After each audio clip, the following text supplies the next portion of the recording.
wag po magbabayad. Okay?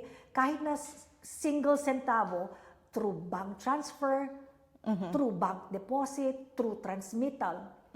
So, wag po. Kasi, base po sa batas ng DMW, ang pagbabayad ng anumang halaga, let's say kung maaaring magbayad ng placement fee or whatever fees, ay kinailangan ginagawa doon sa opisina mismo ng licensed recruitment agency.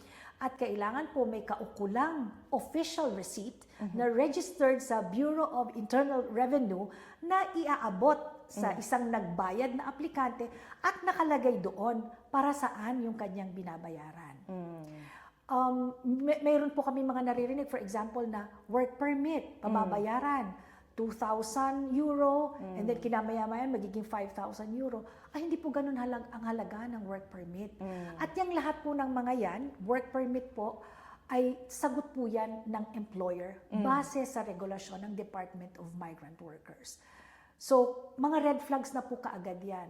And isa pa, yung pong mga laging nakikita sa social media na mga aktibong nag-hire ng mga aplikante no, from the Philippines or from different parts of the world, no, ay medyo maging maingat po. Maging maingat.